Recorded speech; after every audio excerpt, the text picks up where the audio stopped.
দেরিতে বিয়ে করা এবং একাধিক বিয়ে না করার থেকে আমাদের সমাজটার স্ট্রাকচার ভেঙে পড়তেছে। আমরা জানিও না আমাদের ছেলেমেয়েরা কি করতেছে, আমরা কল্পনাও করতে পারি না আমাদের ছেলেমেয়েরা কি করতেছে। উত্তরাতে একটা ফুড কোর্ট আছে আপনার উল্টা সাইডে, ওই বিএনএস সেন্টার ওইখানে। আপনি একদিন 11টার সময় যায়নি স্কুল ডেতে, আপনি দেখবেন ওই যে উত্তরার নাম করা স্কুলগুলোর ক্লাস 6-7 ছেলেমেয়েরা হাত ধরে করে বসে এখানে করতেছে, স্কুল ফাঁকি দিয়ে খাইতেছে আর আড্ডা মারতেছে, প্রেম করতেছে সোজা বাংলায়। আপনি মনে করছেন আমার মেয়ের চরিত্র ফুলের মতো পবিত্র, আমার মেয়েটা করে না, অন্যরা করে সব। সে তো কোনোদিন জিজ্ঞেস করছেন তাকে তার বিয়ের দরকার কিনা, কোনোদিন জিজ্ঞেস করছেন তার কেমন লাগে, কোনোদিন কোনো সম্পর্ক স্থাপন করছেন না, এটা চোখ বুঝে থাকতে চান। আগে ক্যারিয়ারটা হয়ে নেক, তারপরে বিয়ে দিবেন। এই কয়দিন আগে একটা ডকুমেন্টারি, কোন একটা টিভি, মাই টিভি না কিসের একটা ডকুমেন্টারি দেখলাম, পার্কের ভিতরে সব স্কুল ড্রেস পরা ছেলে মেয়েরা হাত ধরাধরি করে বসে রয়েছে। বাপ মা ভাবতেছে যে নামি দামি স্কুলে যাইতেছে ছেলেরা, মেয়েরা যাইতেছে, চুল চাষলাই দিতেছে মেয়ের, আর ওই মেয়েকে সারাদিন বসে আছে ওই পার্কের ভিতরে স্কুল ড্রেস পরে। বুঝছেন এগুলা কেন? বাপমা মনে করতেছেন যে আমারটা, মানে চোখ বুঝে থাকা আর কি, আমারটা কিছু করে না, আমারটা আমার চরিত্র ফুলের মতো পবিত্র। তিনি বলছেন আমারটা করে না, অন্যরা করে সব। সে তো কোনোদিন জিজ্ঞেস করছেন তাকে তার বিয়ের দরকার কিনা, কোনোদিন জিজ্ঞেস করছেন তার কেমন লাগে, কোনোদিন কোনো সম্পর্ক স্থাপন করছেন না, এটা চোখ বুঝে থাকতে চান। আগে ক্যারিয়ারটা হয়ে নেক, তারপরে বিয়ে দিবেন। ততদিনে যে কি করতেছে সেটার কোনো নাই। এই জন্য আমি বলি যে একাধিক বিয়ে হচ্ছে ওয়াজিব, শুধু সুন্নাহ হিসেবে আমি বলি না। সুন্নাহ তো অনেক বড়, এই লম্বা চুল, কান্দে চুল রাখা, এটা সুন্নাহ হিসেবে আমি বলি না। এর চেয়ে অনেক বড় সুন্নাহ আছে, সেগুলো পালন করেন। 4 বিয়ের চেয়ে অনেক বড় সুন্নাহ আছে, এটা করেন, সুন্নাহ হিসেবে বলি না। কিন্তু আমাদের সমাজটাকে বাঁচাইতে হলে বিয়েটা ইজ এ মাস্ট। যদি আপনি রাখতে, ভেঙে পড়বে সমস্ত, অলরেডি পড়ছে, ভেঙে পড়ছে। আপনারা দেখেন, আপনারা দেখেন না, ইসলামিস্টদের কথা বলছে, আপনাদের মতো দাড়ি টুপি আলাদা ফ্যামিলির কথা বলতেছে। আমি ইসের কথা বলতেছি না, সেকুলার ওই রমনা কি বলে ওই গণজাগরণ মঞ্চের কথা বলতেছি না। আমি আপনাদের ফ্যামিলির কথা বলতেছি। আপনার খবর নিয়ে দেখেন, আপনার ফ্যামিলি ভেঙে পড়তেছে। আপনাদের ছেলেরা কি করতেছে, বিয়ে না করে কি করতেছে, কি করে বাড়াইতেছে, আপনাদের মেয়েরা কি করতেছে।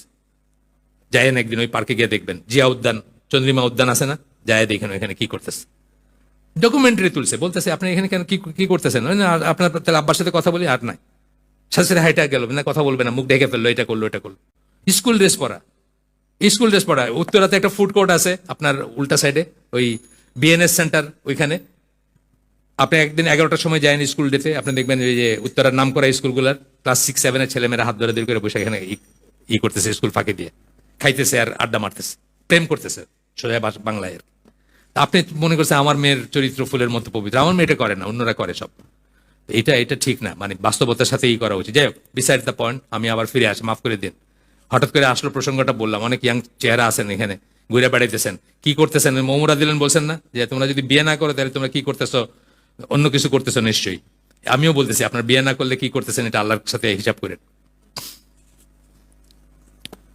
আচ্ছা, এইখানে আমরা তাহলে শেষ করে দিই আজকের আয়োজন। একটু সুন্দর একটা জায়গায় আসছি আমরা। আমি হয়তো আগামী হালাকাটা করতে পারবো না, আমাদের হয়তো আবার রমাদানের পরে দেখা হবে, কারণ আর একটা হালাকা হওয়ার কথা মার্চ মাসের ফেব্রুয়ারি মাসের 4 তারিখ, 3 তারিখ একটা শুক্রবার, তাইলে 3 আর 7, 10 তারিখে একটা শুক্রবার হবে ফেব্রুয়ারির। ওই 10 তারিখের হালাকাটা হবে না। আর ফেব্রুয়ারি মাসে বোধহয় আরো একটা হবে, ফেব্রুয়ারি মাসের 2টার কোনোটাই হবে না। তো আরেকদম রমাদানের পরে হবে ইনশাল্লাহ। আপনারা দোয়া করবেন, রমাদানের পরে দেখা হবে আল্লাহ যদি বাঁচায় রাখেন। এটা তো ধারাবাহিক জিনিস। আমরা একটা সুন্দর জায়গায় স্টপ করছি আজকে। সুবহানাকা আল্লাহুম্মা বিহামদিকা আশহাদু আল্লা ইলাহা ইল্লা আনতা আস্তাগফিরুকা ওয়া আতুবু ইলাইক। আমরা যে শুনলাম তার ভিতরে ভালো কিছু শুনলে থাকলে সমস্ত প্রশংসা আল্লাহর, আলহামদুলিল্লাহ। খারাপ কিছু শুনে থাকলে সমস্ত ব্যর্থতা আমার, এবং সেটা শয়তানের তরফ থেকে। আল্লাহ আমাদেরকে তৌফিক দেন যা ভালো শুনলাম তার উপর আমল করার। আসসালামু আলাইকুম ওয়া রাহমাতুল্লাহি ওয়া বারাকাতুহু। এখানে আমেরিকা প্রবাসী এক ভাইয়ের বাবার এবং ভাইয়ের আসার কথা, আসছেন আপনারা না আসেন। উনি আমাকে বলছেন যে আপনারা দেখা করতে আসবেন। আপনার ভাই, ওনার ভাই, বোনের জামাই। আচ্ছা, আপনারা উমরা করতে যাবেন? ওয়ালাইকুম সালাম।